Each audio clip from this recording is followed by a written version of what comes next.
everyone's here. So glad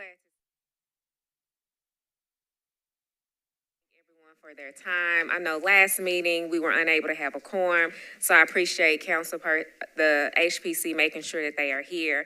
I want to send a special shout out to our lovely council persons, because I don't know if you all realized, but last month not only was the weather, really kind of treacherous and we were here, they had been in council pretty much all night and came to the meeting, and for it not to be called with a quorum, but I didn't get any bad attitudes, so thank you so very much. I definitely appreciate that, and now understand even more why you are elected officials. So I'm not sure I would have been as kind as they were. So I definitely want to extend my gratitude and appreciation to them and their continued service to the board, as well as each of you. And we are at a critical time, as we know we are entering into warm season, hot season, and we've had some really great deceptive weather these last couple of days. So just want to remind people to be mindful of those who are still experiencing homelessness and that are unhoused, that we're making sure folks are staying safe, hydrated as much as possible. And so any way in which you all can contribute to those efforts are most appreciated. And also just, we're at June, you all. It's almost 6 months into the new year. When they said, when you were younger and people would be like, time flies, I would look at older people and be like, no, it doesn't. And then the wise folks that they were would always say, keep living. And now I completely understand, because time sure does move really fast. So as we prepare to, that was the welcome. I just want to go through the attendance at the time that I do the roll call. If anyone has a conflict of interest, if you could let me know that at that time, I would appreciate it. I am present with no conflict of interest. Deanna Allen Robb. Present, no conflicts. Catherine Knowles. Present, no conflicts. Kanitha Patterson. Present, no conflicts. And good morning, Kanitha. Stephen Handy. Present, conflict. Deirdre Nicole Childress.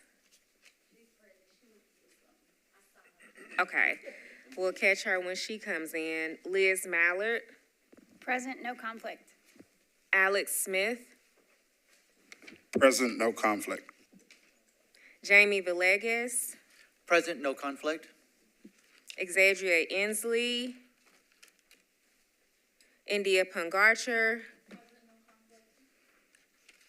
Councilman Huffman. Present, no conflict. Councilwoman Johnston. Present, no conflict. Councilman Rutherford. Present, no conflict. Tom Turner. Wendell Seagroves. Rico X. Present, no conflict. Adam Hansen. Present, no conflict. Ashley Horton. And then staff, we have April. I saw Susie. All right. And you all, I don't have the list of names for those that we have lost for the month of June. I do think I still have the one from May, but we do want to be mindful of our friends that are experiencing homelessness and making sure that we take time to honor them. I don't have that list. So what we'll do is, if we do have a list and it comes to us by the end of the meeting, we will do that towards the end of the agenda. But I do still just want us to take a moment to reflect on just the lives and the trauma and the impact that homelessness does have, and just to give a moment for that.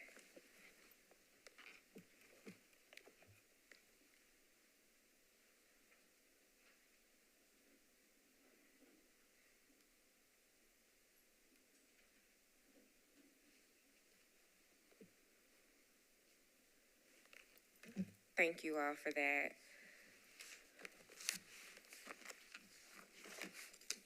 So I do want to note that we have received really good feedback about getting you all information sooner than what we are doing, so that you have time to review material prior to our meeting. So just to let you all know, we are working on that, but I want to give people time today to review the April 2024 meeting minutes, and at this time, I will entertain any edits so that those can be noted.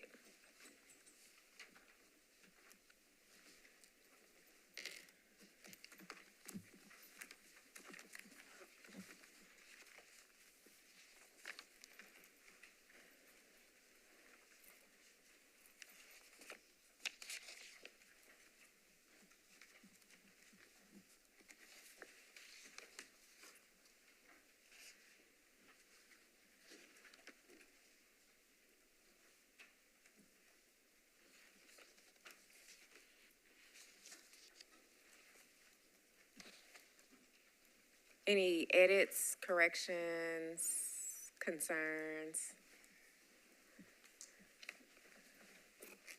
Okay, hearing none, we will accept the April 2024 minutes as printed and as you have reviewed. We will now move forward to our report from the Office of Homeless Services Director, April Calvin. Good morning. Hopefully you all can hear me. Let's see. So in your package, there should be director's notes that were printed. I think that's really helpful so that I won't take up so much time going forward and giving you all updates on what's going on as far as our department is concerned. In your package, you'll see documents that also include our newsletter. It's about 10 pages long. But hopefully it's some really good information. Demetrius Cheney, our new PIO, drafted this and was able to put it together for us. Exciting stuff that's going on in our office, and excited to talk to you all about it. A couple of things I think as far as what we're working on currently. One is fostering collaborations with, public, private, philanthropic, faith-based community as well. We have about 4 different touch points with the state right now, and one that seems to be very fruitful and we're excited about. But once we hammer out those details, it's with the ISP program as far as employment opportunities. And so once we hammer out those details next month or in August, we'll be able to share more information about that. I think it helps us as far as our collaborative applicant application is concerned, helps the clients that need access to employment opportunities that's best suited for their needs. So there's a lot of excitement there. Also, as funders, we're wrapping up our budget season, right? I'm looking at Metro Council here because final decisions will be made next Tuesday, I believe. So there's some excitement there. A lot of hard work, but a lot of late nights and a lot of long weeks for our council members. So excited to have them here as well. Let's see, resource management. Not only are we deploying like coordinated entry, landlord engagement, and then outreach efforts, but also the $50 million, and that package is in your thick package of resources as well.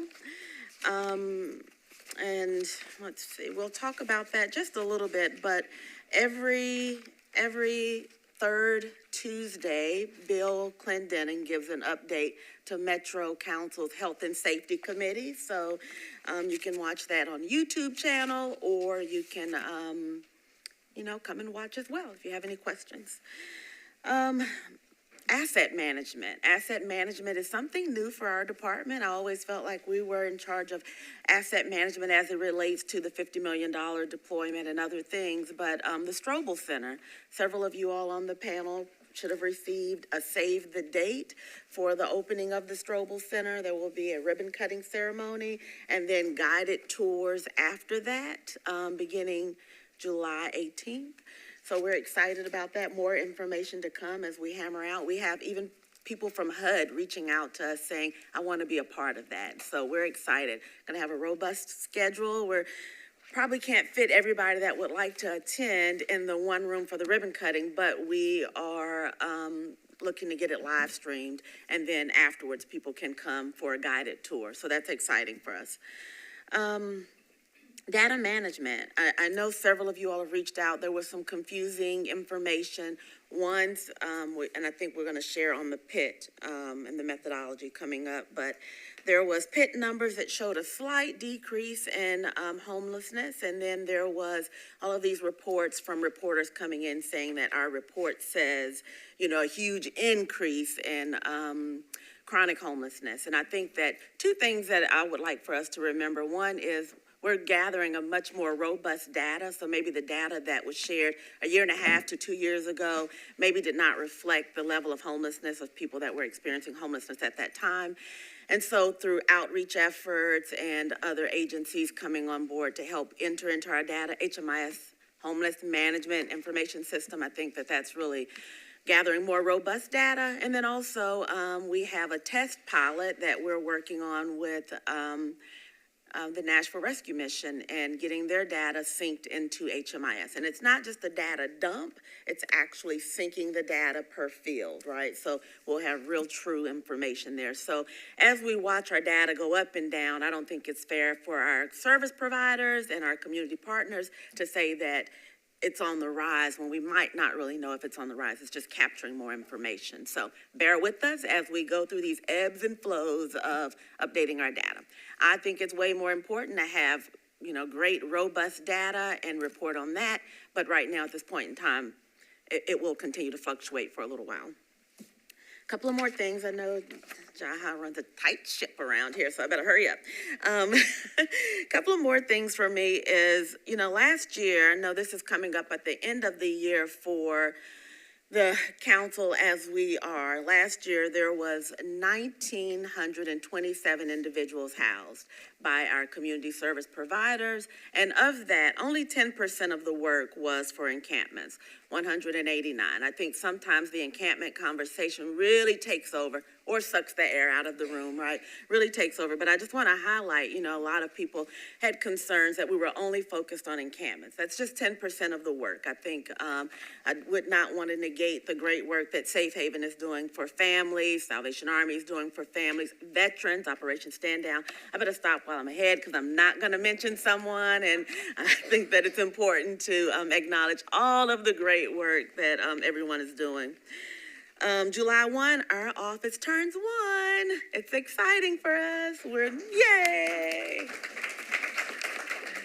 We're no longer an infant. We're becoming a toddler. I'm excited.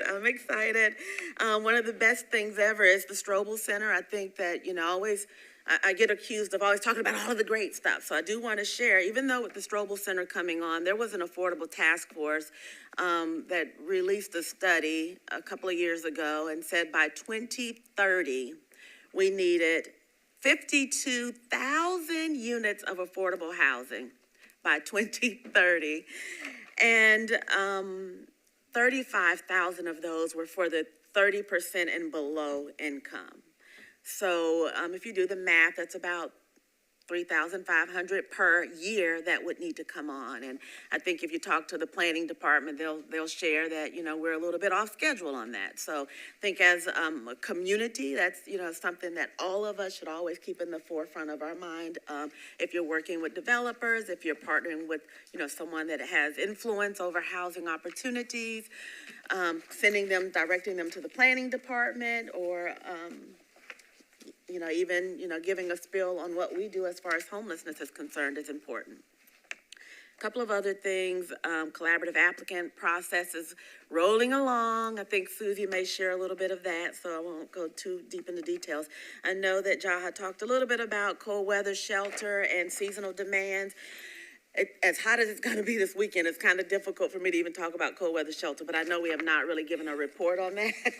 But on the back of the notes from the director's notes, you'll see some really important facts as far as cold weather shelter is concerned. And then, multiple years, there's 5 years worth of data.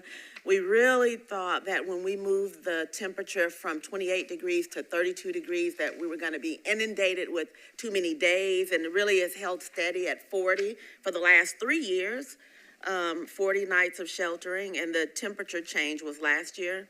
Also, I think we've celebrated Metro Social Services for the multiple days. I think it was 8 consecutive days of 24-hour sheltering.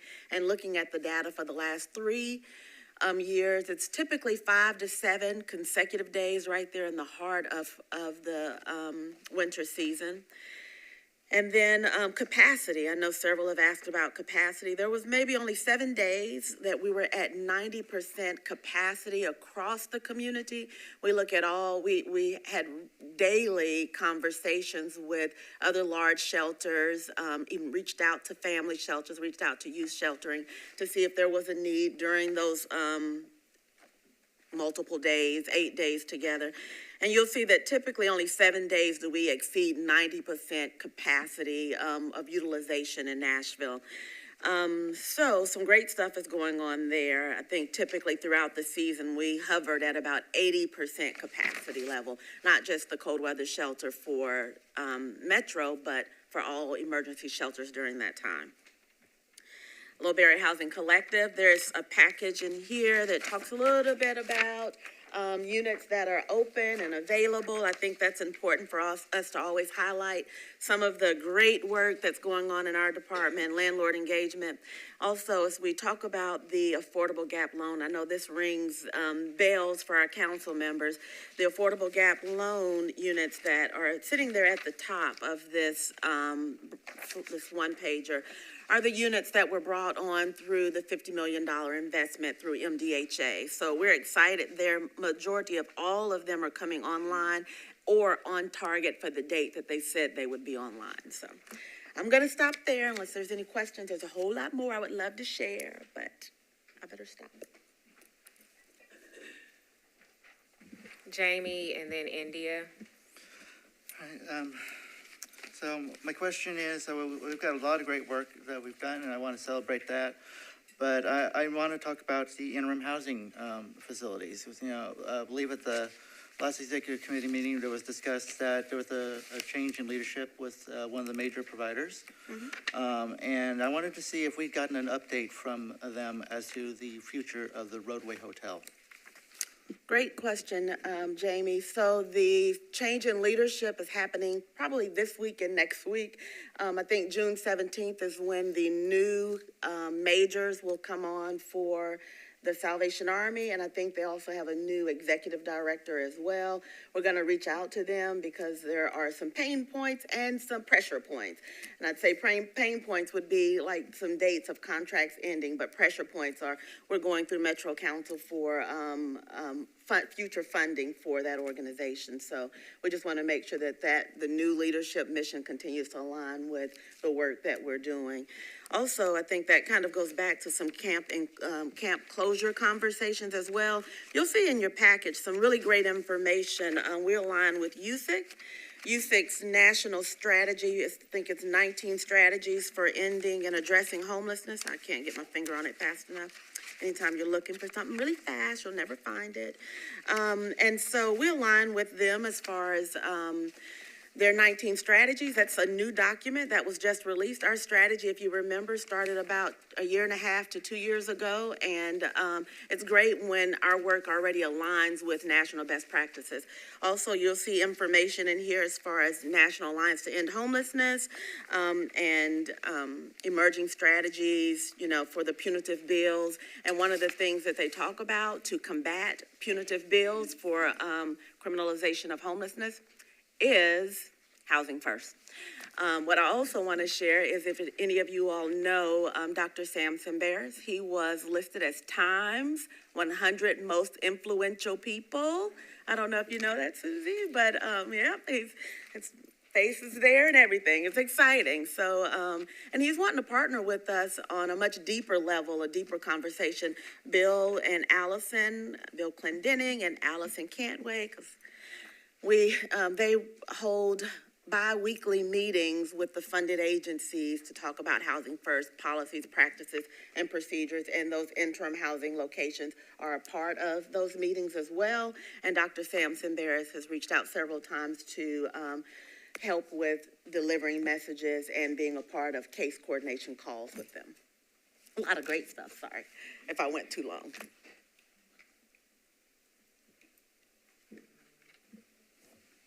I just wanted to say, under the robust data collection section of your letter, I just wanted to say thanks for including the stat, even though I know this is hard to read, the stat that says for every one household, presumably we're moving into, for every one household housed, we noticed 2.5 entering homelessness. Again, I know stats like that are hard to hear, but I think it helps when we're talking about the conversation of like the realities of our system. And, you know, when people are like, why am I still seeing so many people outside or in shelters, like having numbers like that are just helpful. And I was just wondering that 2.5 entering into homelessness, maybe this is a question for Hannah, but do you know if that's like an average over the last year or? I'm not sure if it's an average of the last year. I received that stat maybe about 2 months ago, and we've talked about it quite a bit. I think we shared it during some Built for Zero conversation work when they were working with families as well. But I can get you that information. I also, and actually Hannah looked it up, yes, maybe 2 days ago. We never hammered out if you could quickly. Yeah.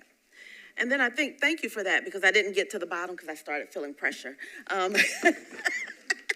So I didn't get to the bottom, but I think also that's where one of the things that we're working with United Way, the FAN committee, if there's anybody here from the FAN committee, what we know is closing the front door of homelessness, working on prevention and diversion efforts. How do we strengthen prevention and diversion efforts? How do we help fund prevention and diversion efforts? And now, one other thing that I did not discuss as well is our department is taking on the coordinated entry line. And so as we are moving forward with the coordinated entry line, we're really wanting to align with prevention and diversion efforts, triaging situations, so that we're not just giving them a whole list or a where to turn for help guide. You know, we should know who has money that could help in a situation, and we should be able to make a warm handoff for that organization instead of giving 5 numbers and wishing them luck. So those are some things that we are working on internally. We've hired 3, and then 1 that's getting interviewed today to help with taking on that line. And for the last month, they have been working super hard at learning a script and learning the resources that are out there and making connections with those resources.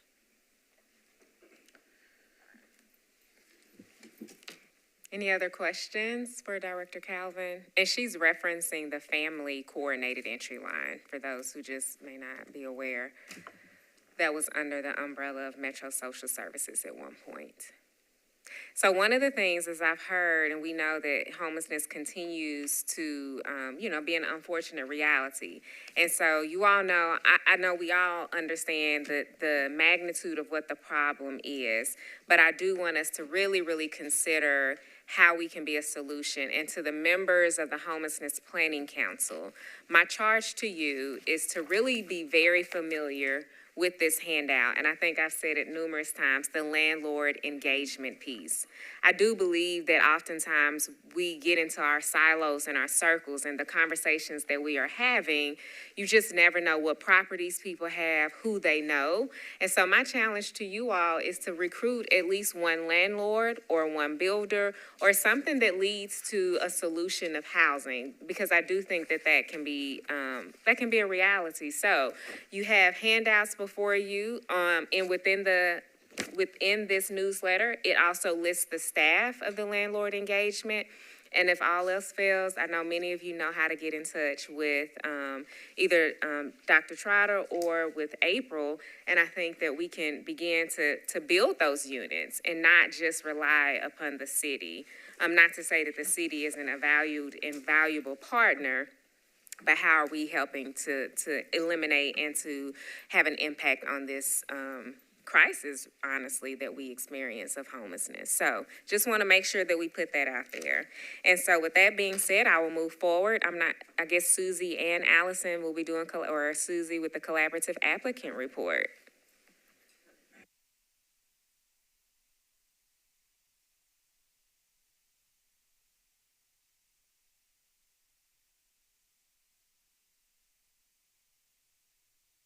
There we go.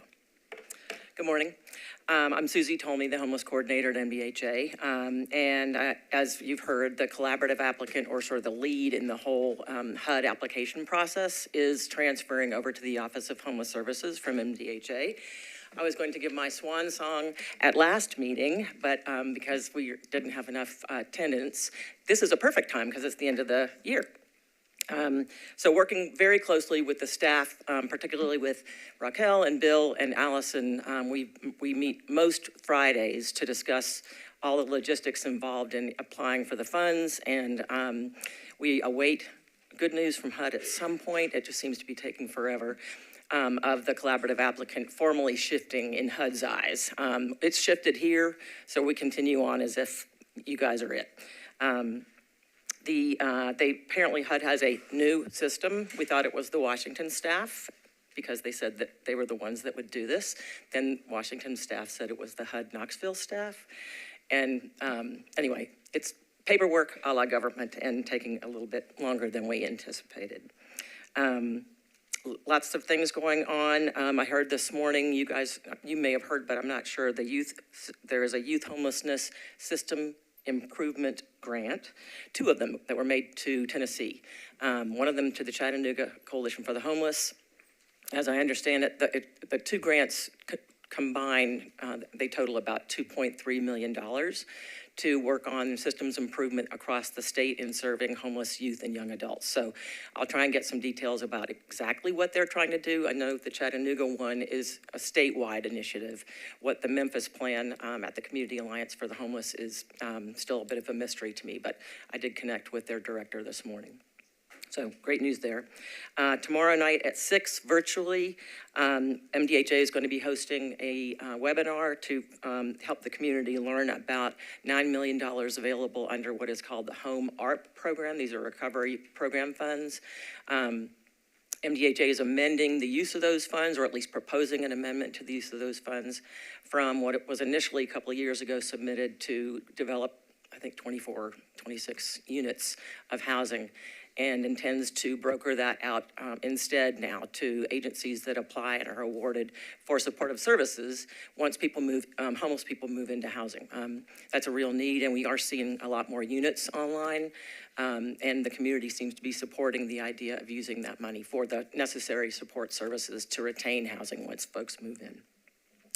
Let me see if I've got anything else here. I believe that's... and a notice for tomorrow's meeting went out to the Continuum of Care listserv, and then Jesse Call, I saw he'd posted something on Facebook on the Homeless Coalition site. If you want any more information about that, again, you can tune in virtually and I can send you the link, but you probably already got it in your list of emails. And then finally, as I depart my post and begin with the Home Art program and other things at MDHA, April, you've long ago said that you wanted a magic wand. So I'm going to present you and Jaha with magic wands of your own. I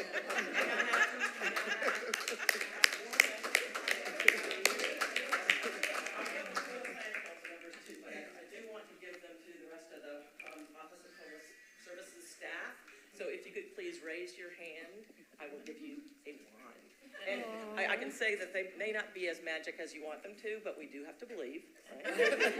And they scare cats, because I scared my son's cat this morning with it. So it does that at least. That's all I have. Thank you. Thank you, Susie, and we again thank you for your hard work and continuing to stay on as we transition this and know that it continues to take a collective effort. So thank you so much. And just to caution people, there's a button that you can push that she was just saying that makes a noise. So we'll have more fun after the meeting with those. So moving forward in the agenda with our updates, we have Hannah who will do the Liz. I just wanted to touch back on the landlord engagement, the importance of it firsthand. It's not only to help recruit housing and, availability and building that relationship, but it helps prevent going back to homelessness with issues issues, I guess is the right word, that could come up for someone that's been housed. Instead of them going back out, they've created a position or a relationship that definitely helped me personally stay into my house. And so I highly, highly, highly recommend, because they are awesome. And so let's assist them, because they are definitely making a good effort and changes. Well, thank you. The magic wand is already working. See? We'll move forward in our updates. And so Hannah will give us our HMIS monthly report, and she will also give us the long-awaited point in time results.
Okay, it's not flashing. Great.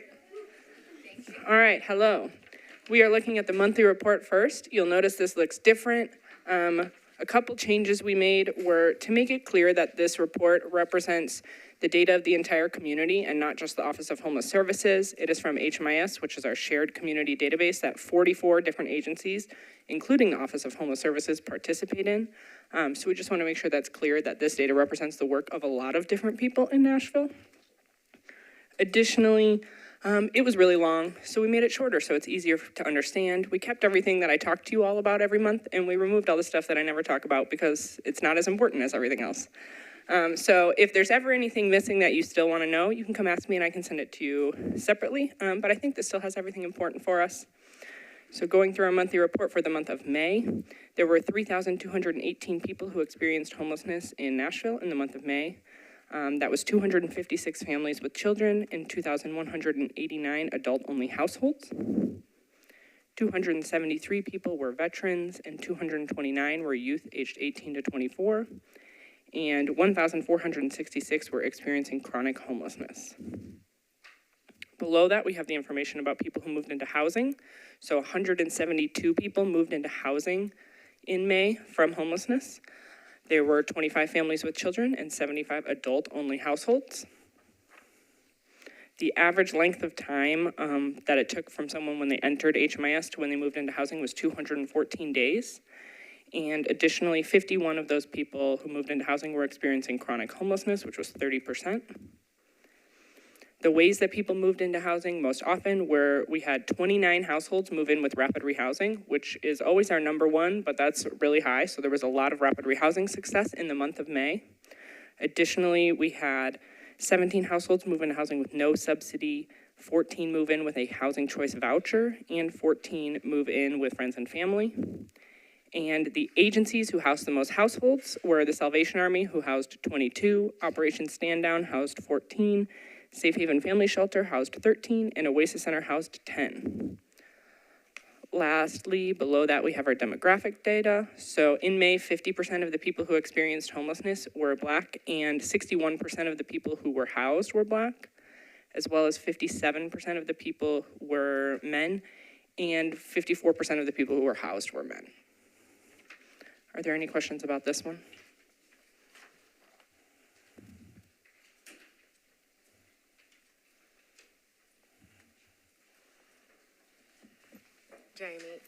Jamie. So I was just reading over the demographic data on the charts where it's separating by gender. Am I reading this correct as to say that we had 12 people who are non-binary as experiencing homelessness and 18 people, transgender people experiencing homelessness, but none of them were housed? Correct. And we know that's not totally clear on this graph, so we're going to update it by next month.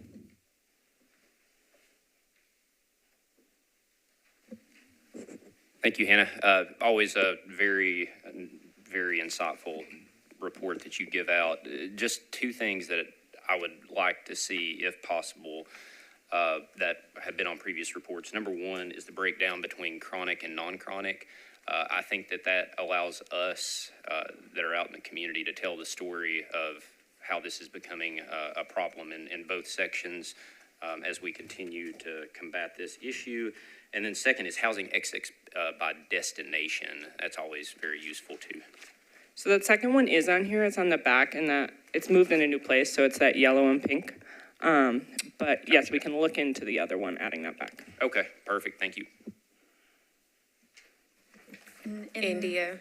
Thank you. In that same light, I do think it was also really helpful when we had the stat of how many people were entered into HMIS, including that little breakdown of how many people were newly homeless and had returned to homelessness also.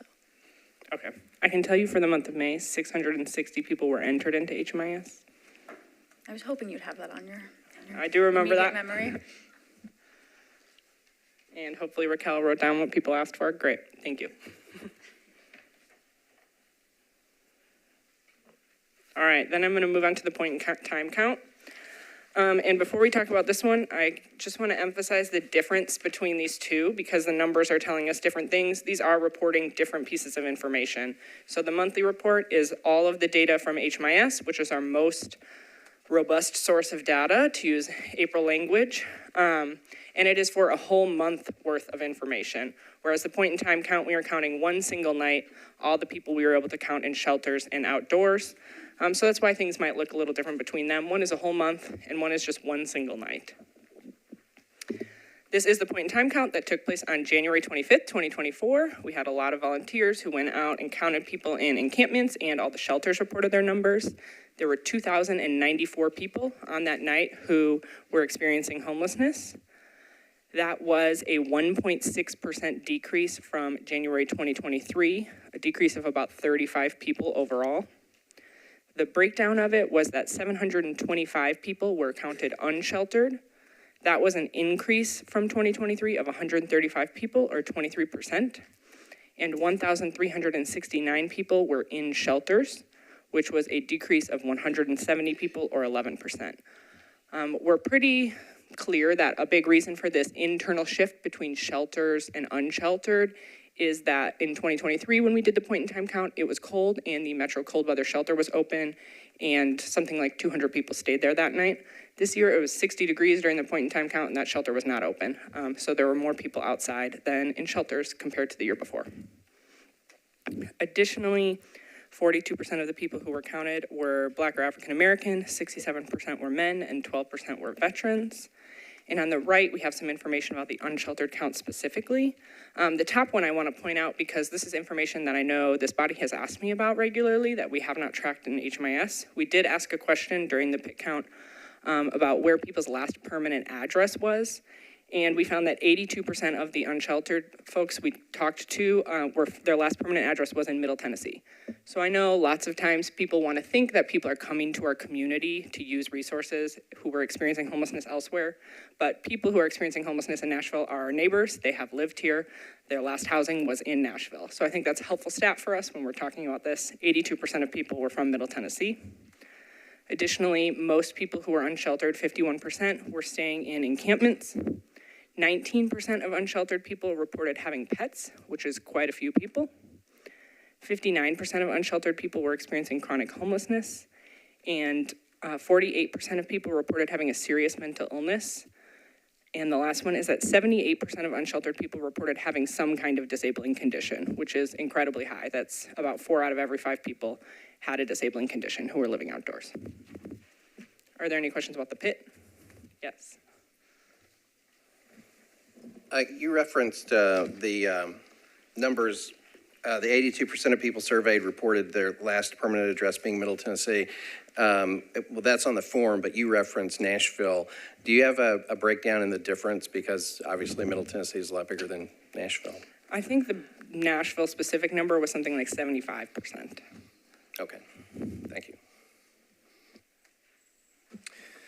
Just a couple of questions. The first is data related, so I'll direct that one to you, Hannah. The 82% number is unfortunately what we thought it was, so it's nice to have that confirmation. I was curious about the 12% that are veterans, the percentage of that population whose last address was Middle Tennessee. And what I'm getting at is we obviously have a military base that's within driving vicinity, so just curious if that was factored in at all. I have not looked at that, but I have the information, so I can go find it. Okay, great, thank you. Second question, it may be more for Director Calvin. Regarding the pit count, what parts of the city were selected for that one night for the count? I can answer that one too, actually. So we get all the information from every shelter, including shelters that do not normally participate in HMIS. They are counted here.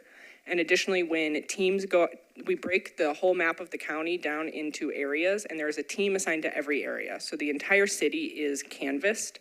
Some areas have fewer people and don't take as much time. Those areas, there's usually driving teams who drive around. In some areas, there's a lot more walking around and finding people in camps, but there is a team that serves every area of the county and tries to count. And the outreach coordinators are leading the selection of that area, just to confirm. There's like 25 different teams, so Yep. the OHS outreach workers are participating as well as many outreach workers from other organizations. India always leads a team, for example. Yep. Okay, yeah, perfect. That's what I was getting at. There's sections of my part of town, for example, that Lakeisha, our outreach coordinator, knows about, that I know about, where people are sleeping in their cars that somebody else may not. So, thank you. Yeah, there's an effort also ahead of time for team leads to share information. They talk to each other about areas in different areas of town where they know people are sleeping, so they should make sure to find that on the night of the count. And team leads also pre-canvass, so they walk their areas before the night of the pit, so they know where to return and find people. Any other questions? And also, Councilman, for the veterans, this is the total count. So also remember, this includes our shelter and our transitional housing. And so in Davidson County, that would have also include our 3 transitional housing sites as well. Alex? Can you hear me? Here I am. Make sure I ain't pressing it twice.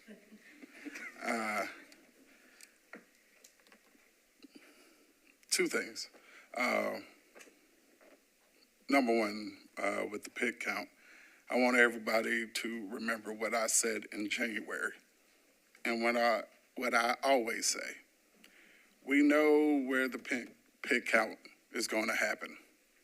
These are the people that are allowing themselves to be counted.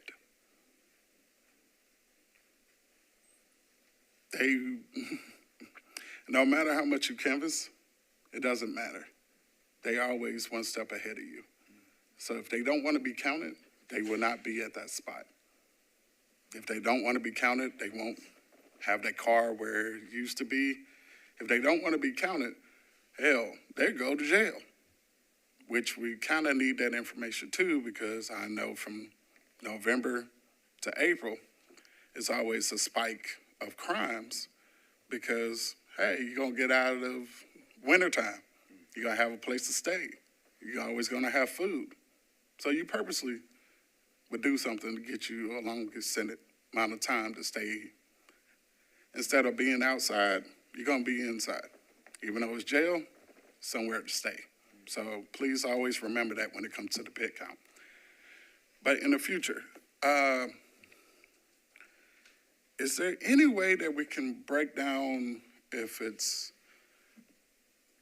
by years, chronicle homelessness by years, the ones that been on the streets for 5 years compared to the young ones that's just in the street on the pit count, or we can't do that at the moment? We do have that information. It's not on this sheet, but I can find it for you. Okay. Reason why I was asking is it's really disturbing to me how it's 67% men that's on the street. And I guess the fact that it bothers me so much that I had to speak about it. I know for me, I followed a lot of the older generation when I was on the street, and they kind of had my ear. So I tell everyone, if you get the older generation to get them into housing, the young ones will follow them because that's who they with every single day. And that's an olive branch because that means you gain the old heads' trust. So I really wish we can bring that male number down a lot, because it is disturbing me how much. So, yeah, that's it. Any other questions? All right, thank you. Thank you, Hannah. Moving forward to our HUD Technical Assistance Report, as well as the strategic plan and committee updates by Allison Cantway. She'll also go over the COC charter revisions.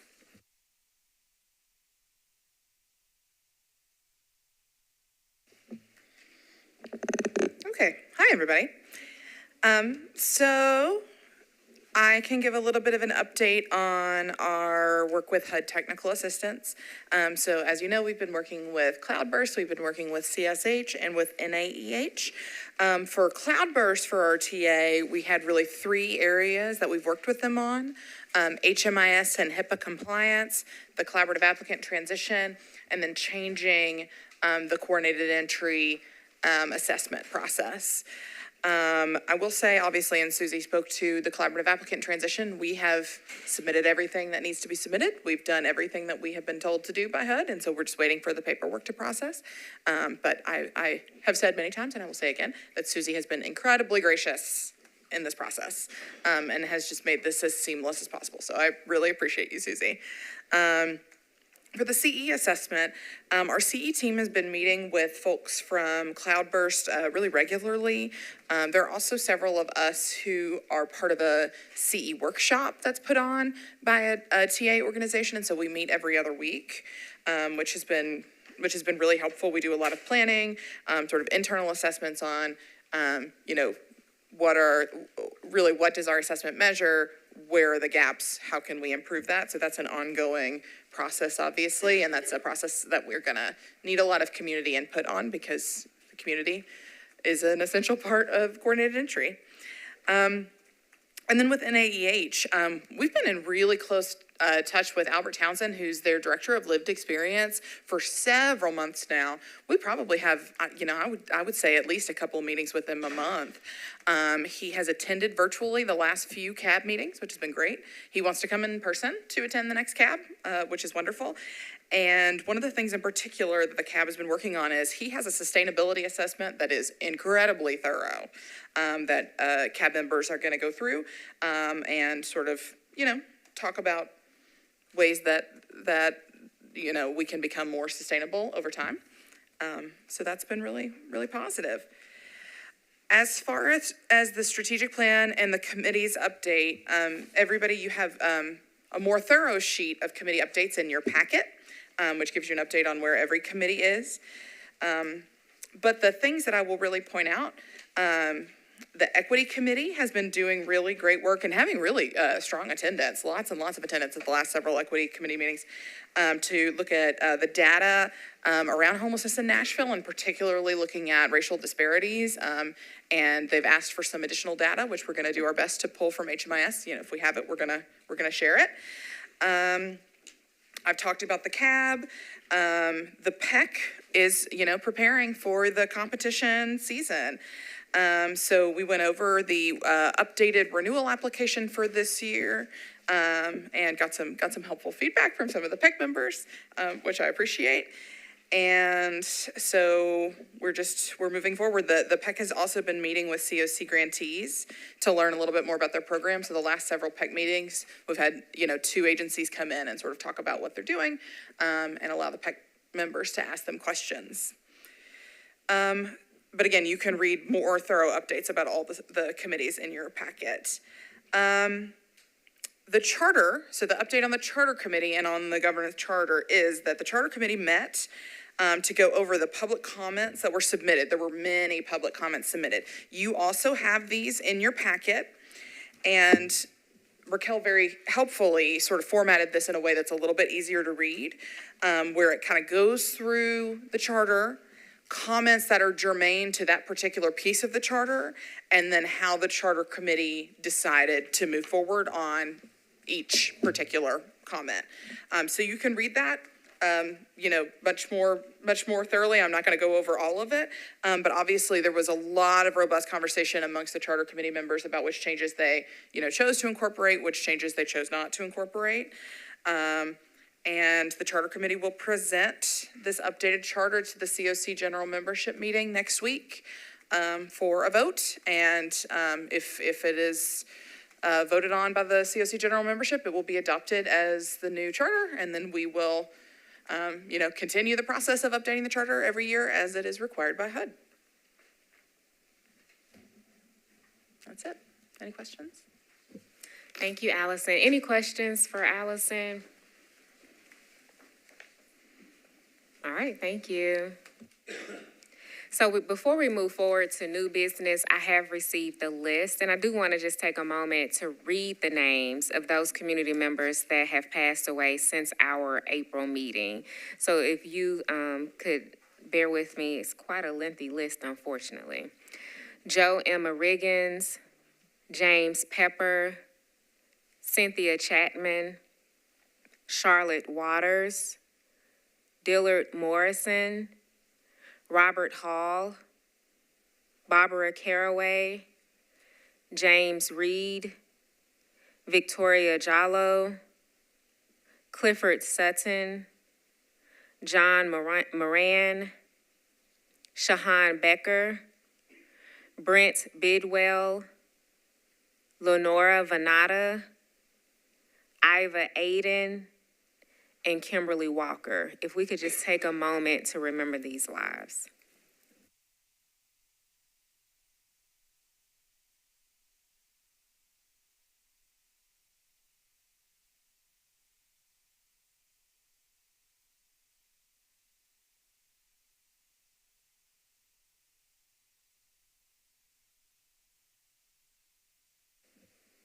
All right, thank you. So as we move forward in our work, just remember that these numbers that we have, these stats, these processes, these procedures, they have faces that are realities, and that we understand that sometimes the reality is that people are dying due to being unhoused. So as we move forward in our work, let's remember that, excuse me, at the forefront. Now moving into our new business, I won't talk much about the COC priorities report, but it is before you because I think Allison talked about it some. One of the things is you all continue to hear on stats is the disproportionate impact that homelessness has had on BIPOC people, particularly African Americans, even with the point in time count. So one of the things I have suggested as the Planning Council moves forward in conjunction with the Equity and Diversity Committee, as well as the Office of Homeless Services, is that it has been my observation that as a community, we continue to discuss the stats, but we haven't created strategic strategies on how we plan to address it. And so it is my hope that we will look at that. I understand the need to gather more data, but at some point we have to begin looking at the data that we have, and then how do we have real impact, and how can we begin making some efforts to reduce those numbers versus them continuously increasing. We know that systemically there are things that have played a role in that, but also what are just some real things that we can begin to look at. So it's my hope that that will be a priority as we continue to move forward in doing this work. And I'm sorry, you're back up, Allison, for Homelessness Planning Council nominations. And I'm sorry, you all, I moved pretty fast through that. Were there any questions about the COC priorities report? All right, and I did just want to put one plug. It's on the bottom of the agenda. It has the meeting time of the Equity and Diversity Committee, which the next meeting, I believe, is July 1st. Yes, 2:30 to 4. And so if you want to be a part of that committee, they would welcome you. And also, we can begin looking at strategies to reduce the inequity. Okay, so I'm going to give an update on the nominating committee because obviously it is that time of year for HPC nominations. Nominations were open to the public. Anyone could nominate any member of the public to the HPC. We received 43 submissions, so nominations of folks. Raquel reached out to all 43 of those people repeatedly if she had trouble reaching them. And we had 29 get back to us and accept and submit their candidate profiles with information for the nominating committee to look over, to make some determinations. And so the nominating committee met on Monday, and they narrowed that slate down from 29 to 18. And those are the 18 candidates that they will present to the COC general membership next week. There are 6 open spots to be filled by the general membership. And so, they gave an even 18, thinking that that's 3 times as many, lots and lots of options for folks. And then obviously the mayor will appoint his 5 seats, but that will be after the vote. But they were really looking for folks that are, representative of our community. And so I think there were nominations with folks really with a wide range of experience, fields that they work in and different backgrounds. I think the nominating committee was really pleased with the nominations that they have, and it was really, in some ways, it was kind of an embarrassment of riches. It was a lot of really great candidates, which is exciting. And so they will be presented by the nominating committee next week for vote.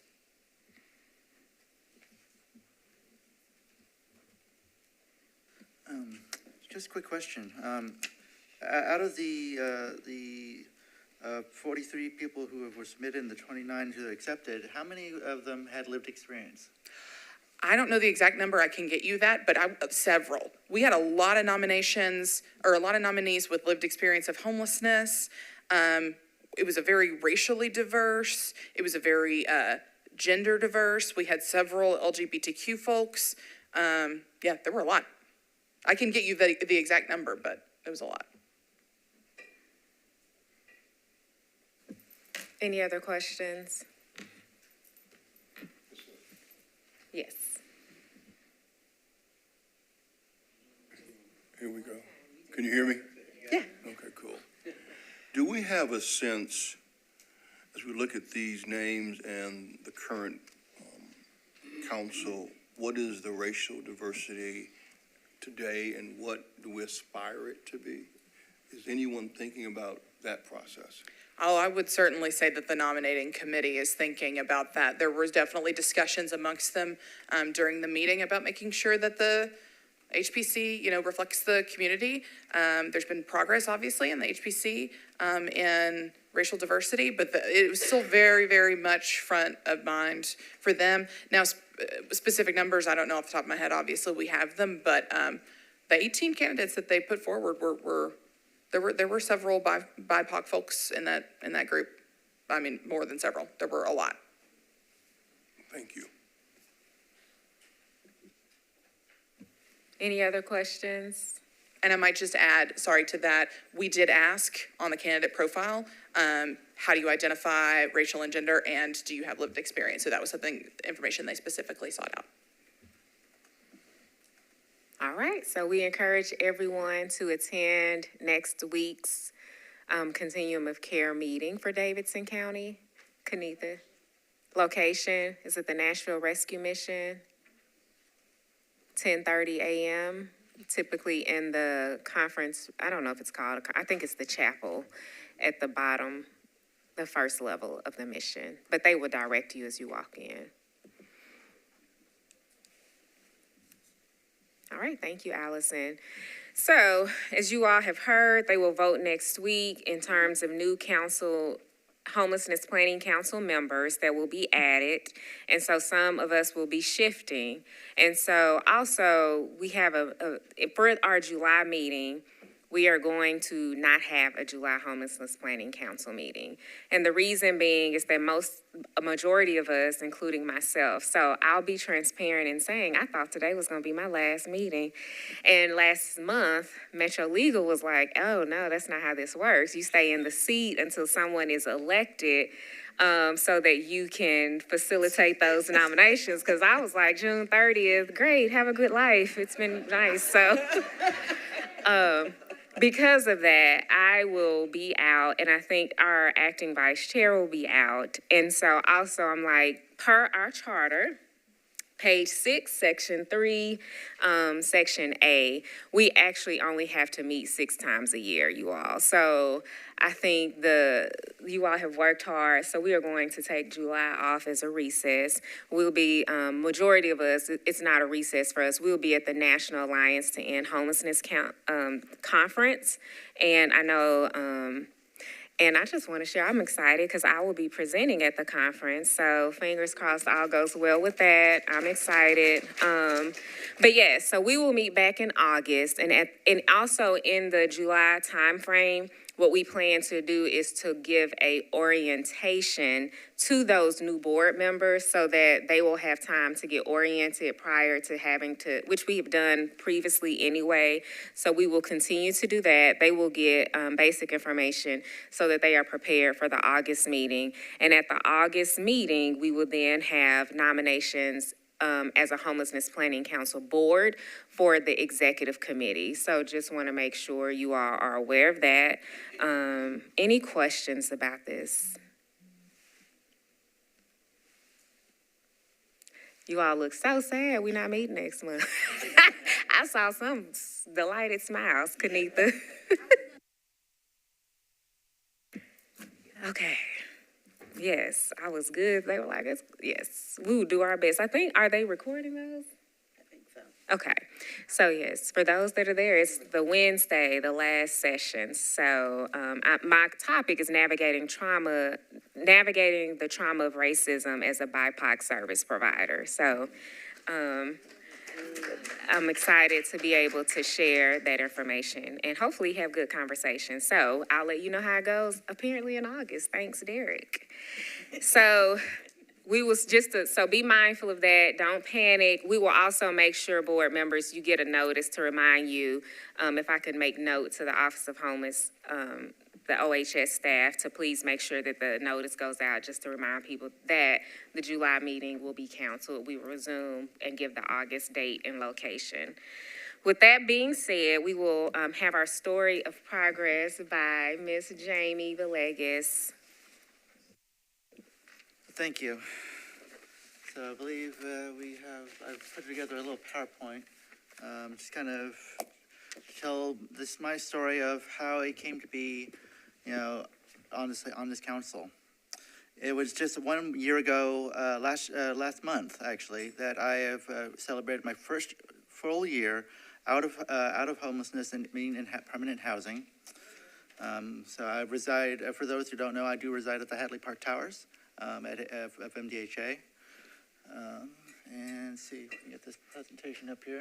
It was a long path there. So, and I didn't update for last month. Yeah. All right, so story of progress. Let's go on to the next slide. So yes, 1 year over at Hadley Park Towers. It's been an interesting year. I am very thankful to have housing over at Hadley Park.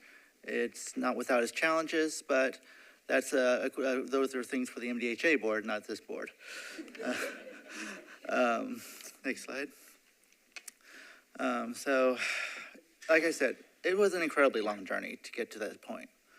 But not once will I ever say that I've regretted ever being homeless.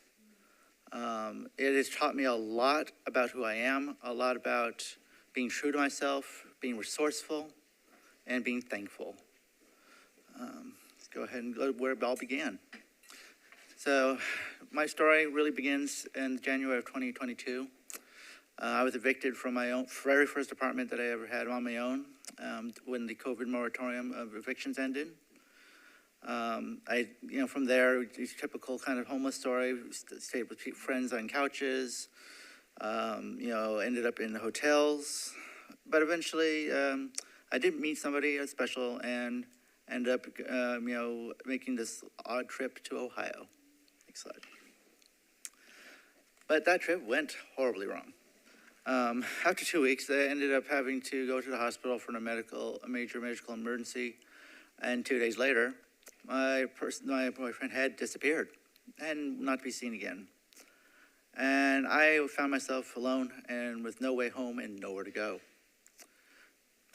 So through those months of being in Ohio, I got help from family. I literally hit up everybody that I'd ever met in my life on Facebook, and was even shocked by those who who would actually offered help and those who didn't. To be thankful to maintain relationships with everybody. And I do want to give a shout out to the AIDS Task Force of Greater Cleveland, Nuevo Luz Urban Resource Center, and the Cleveland Clinic, among with other individuals, for their help and support during that time. And it was a great time to rediscover myself. I started my transition in Ohio. I've met a lot of people, a lot of great people. In July of 22, I finally, while I had a great job and a great run of keeping a roof over my head of some sort, that's when the roof came off. And eventually I was offered by a friend to go back to Nashville to stay with them. Ended up not working out, so I couch surfed again. And then one fateful night, I ended up over at Brookmead Park. So it was a weird situation. I was actually camping with a friend over at Percy Priest Lake, and a friend of his had an emergency, and all of a sudden we had to go to West Nashville. But there's not enough room for 3 dogs, to 2 of us, and both of our worldly possessions inside in a small SUV. So he dropped me off outside of the Bojangles on Charlotte Pike, and told me there was an encampment there, and you'll be fine. And I'm thinking, are you out of your mind? An encampment, somebody like me, just, you don't just walk into an encampment. It's a small community. It's a very tight-knit one. But I did meet some people who were out in the parking lot that night and offered food and drinks and whatever I had, in my Walmart order that I'd ordered the previous day. And one of them invited me to take the nickel tour, and told me that if I wanted to, I could stay at the little campground. And so began those days at Brookmead. So then this picture here is actually the only, I've had like 6 or 7 phones over that time, and I never managed to get a picture of any of my tents. This actually is credited to News Channel 5. They had a news reporter and took photos and posted on Google Maps the pictures of the trail at that time, and that gray tent right there is my tent. The last one I had. And I want to give a shout out to all of these organizations and people who helped out while I was over at Brookmead Park. So Colby's Army, Officer Alan Cantrell, and PD, the Mental Health Cooperative, Neighborhood Health, Salvation Army, Nashville Cares, Shower the People, the Park Center, the Homeless Impact Division, now Office of Homeless Services, and the Room in the Inn. All of these organizations, put in a lot of hours, a lot of hard work, and coming almost every week to us to make sure that while we're still there and we're looking for our housing solution, that we were still taken care of and we still had our basic needs met. Is make it as habitable as possible.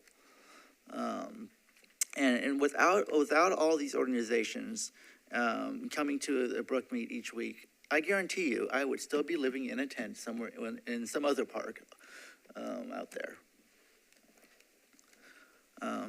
In October of 22, I actually was invited to, live on or be custodian of a former MTA bus, this one pictured here, while trying to find a permanent spot for it. And I'm sure if a couple of years ago, you may have noticed an old bus, floating around West Nashville. That was me. We stopped at Nashville West, Casey's Truck Stop, a vacant lot on 51st and Charlotte by the Turnip Truck Store, Walmart Lowe's on Charlotte Pike, and the VFW Post, 1790. All of these places that we were demanded to leave, including the VFW Post where we had paid them to park our vehicle. I put this slide here because I wanted to kind of point out there is still quite a bit of negative sentiment towards the homeless, and especially when those living in vehicles and RVs. Even though Walmart has a policy, has stated on their site, they welcome, people with RVs and just, stay when necessary. But it is in small print that is at the store's discretion. And we were chased away from each of these locations, even after asking, management at several of these locations, and gotten their okay. It's one of those things where, we still need to work on making sure we have good relations with our community and with our neighbors. So, that slide is a template slide, I'm sorry. But yeah, after that, I was to give you a follow-up on that. After the bus, I ended up in a rooming house in North Nashville, housed by the Mental Health Co-op and Nashville Cares. And from there, after 6 months or 7 months there, I got called off the waiting list at Hadley Park Towers. And we're there where I am at today. And it's been an incredible journey. One of the things that happened while I was at the rooming house, I had some trouble with some of the housemates. Ended up having to, feel safe, escape for a moment.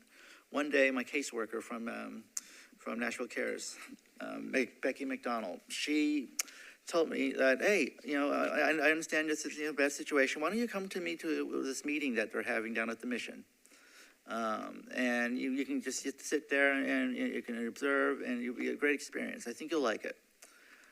Well, that meeting was a meeting of the COC general membership. And I remember that day when I stood up and I introduced myself as James Villegas, a former resident of Brookmead Park. And I remember all the looks that I got that day in the room. And it occurred to me that I don't think anybody, from Brookmead or any of the recent encampment closures had shown up at a general membership meeting. And at that point, it kind of clicked back to my years of service back when I was in California. And that's what really prompted me to go ahead and submit myself as a nominee for the HPC to serve on the ad hoc committee about the collaborative applicant. And it's what brings me here to this chair today. And I just want to thank everybody who's helped me out along the way, big or small. I wouldn't be here without all of you. So thank you.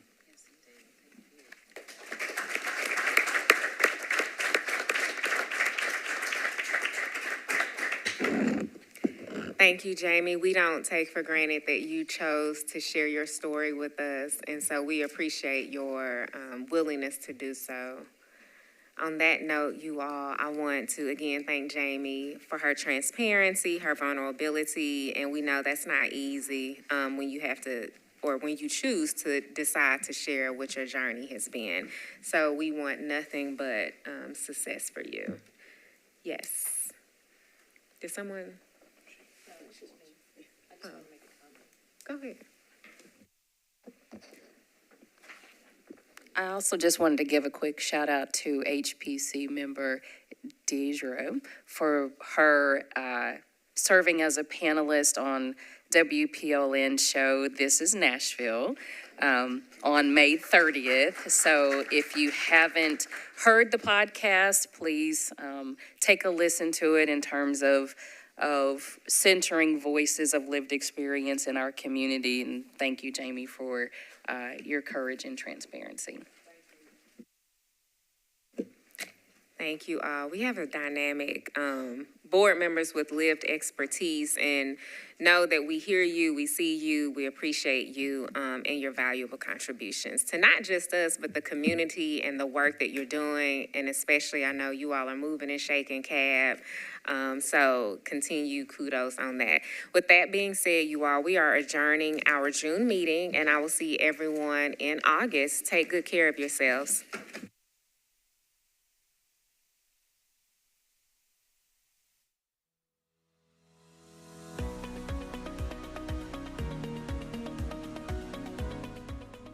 This has been a service of the Metro Nashville Network.